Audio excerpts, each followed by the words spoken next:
fellas, I really didn't believe in tears of joy. I thought they were kinda overdramatic, to put it bluntly, but I guess sometimes you've just gotta experience it to believe it. Oh my god! Oh my god! This is real?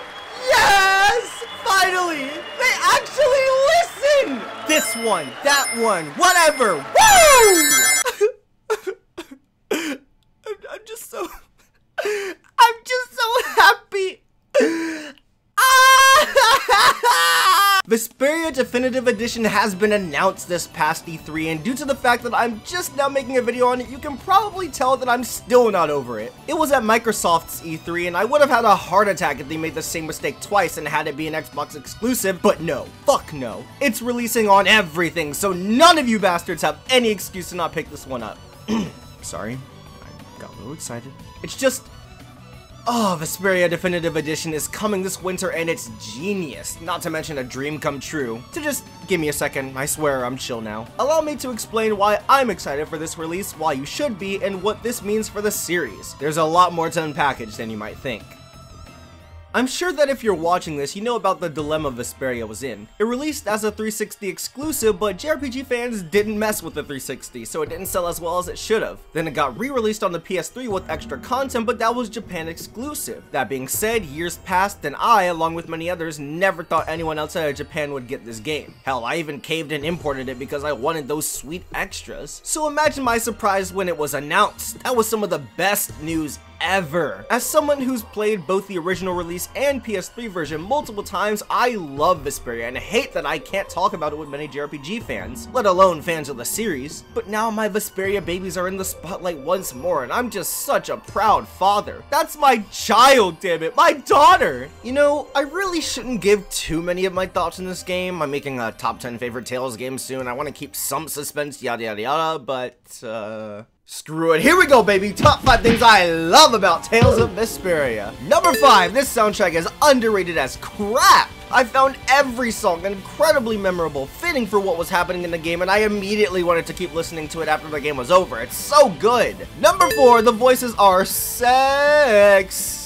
My god. If this isn't your favorite cast, it's at least gotta be your favorite voice work. There's so much power and raw emotion in every line, making the scenes not voiced hurt that much more. By the way, Vesperia Definitive Edition, if going by the PS3 standard, will be completely voiced, so hallelujah, amen. Number 3, those graphics are to die for. The colors pop, scenery is immersive, and those characters are so expressive. Estelle looks so happy here. Rita's pissed the fuck off. Carol's scared shitless. I love it. Number 2, characterization is at an all-time high. I've said it many a times, but this is my favorite cast in all of gaming. The story was great, but the characters made it. The interactions, development, and time spent with them made for some of my favorite moments in my gaming career. Not to mention their voices are spot on. And number 1, the combat system is fucking hype. Chaining combos with the skills you get during your natural progression, relying on your teammates, pulling off badass fatal strikes, facing bosses that put up a fight, and all the while playing with some of the best playable characters in the series. Vesperia is the shit, guys. Buy this game, please. And if you've got the money to spare, buy it for a friend. Depending on your relationship with them and their sexual orientation, you'll either become their best friend forever or get laid. Yeah. It's that good. Why should you be excited though? It's just another Tales game, right? No.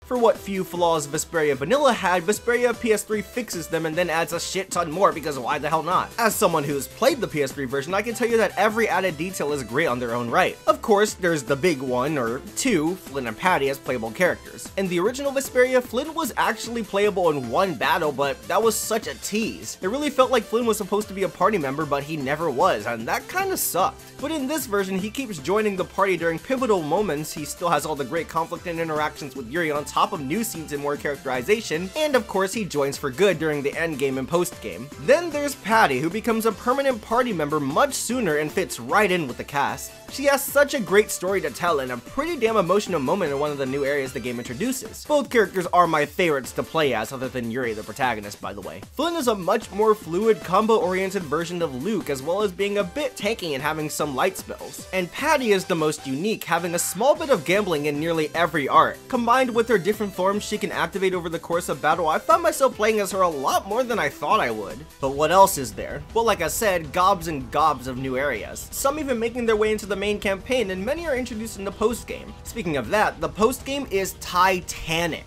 I thought that it was big in the original, but man, there's just so much to do. Combine this with added side quests over the course of the main adventure, and this game will be taking up a lot of your time, but it's all so rewarding. Costumes, secret skills and art, secret bosses, fuck the secret bosses. You know how Tales games have cameo battles? Vesperia has 4.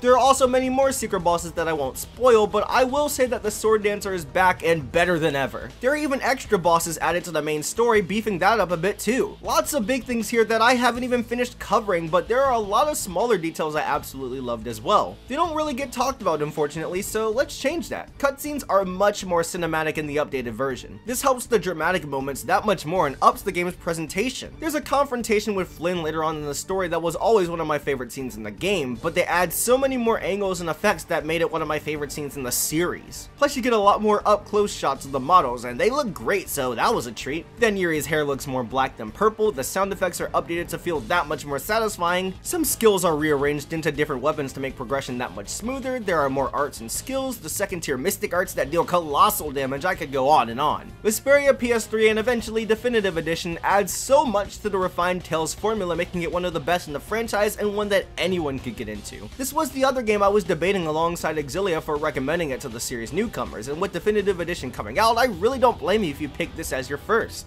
Lots to look forward to with Definitive Edition, huh? Oh yeah, without a doubt. Even though I technically have the game already on PS3 along with the original, I'm still gonna pick this up and even double dip, getting the Nintendo Switch and PS4 versions. Gotta show my support for one of my favorite Tales games and for Namco Bandai. Before I end things off though, there are a couple of things I want to make sure are considered for this. I mean, this will be the last definitive version of the game, so we've got to make sure we do everything right. No major gameplay changes or anything like that, more technical shit. After playing through the PS3 release, there are just a couple of things I want ironed out before this Definitive Edition releases. In said PS3 version, there would be times when the game lagged, and that should be completely gone on more powerful hardware. But taking that a step further, there were also times when the game would do the opposite of lag? It was weird, but let me explain. See, in almost every Tales game, the combat would run at 60 FPS with the overworld running at 30 FPS. However, in this game, sometimes it would do the opposite lag shit and the overworld would run at 60 frames for a hot second. It looked great and I didn't mind it at all, but I just wish the entire game would run like this. Vesperia pretty much set a new standard for the whole game to run at a stable 60 frames per second, and with the original Symphonia fully running at 60, this should be completely possible, and I want the Definitive Edition to run completely at 60. Is this ambitious? Maybe, but it's completely possible, and I don't think everyone would be as forgiving to see that the game can clearly run at 60 in the overall but dips so much. And one more little tweak I want added to an extra in the PS3 version: for the repeat snowboarding minigame,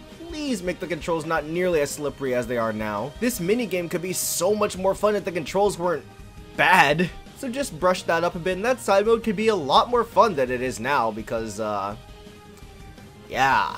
Last but not least, please make sure that the loading screens aren't as long as they were in the PS3 version. This isn't too much of a problem, but it's a small thing holding back an already near flawless game, so I just want the Bamco developers to polish the game up even more for the final release to please fans the most and the critics. This leads me into my final reason why this release is so damn important. It gives us hope for future localizations. There are so many Japan exclusive Tales games, and that honestly sucks. Like, a lot. Tales of Destiny Director's Cut, the true sequel to said Destiny, Tales of Rebirth, Tales of Innocence, and quite a bit of spin-offs like Tales of Versus and some more of the Tales of the World mini-franchise. We want these games too, and because of that, I feel it's very important that the sales do incredibly well for this. They're not only fulfilling fan demand, but are seeing just how well the company will do giving non-Japanese players the Japan exclusive shit. So buy the game, show your support so that we don't get left out of future Definitive Editions, main series titles, spin-offs, and maybe, just maybe, we'll be able to get our hands on the titles we're still missing out on. I sure hope so. I mean, look at Rebirth and the director's cut of Destiny, fuck. Destiny 2's looking clean as hell too, I wanna play. Innocence looks okay, but I mean, looking and playing are two different things.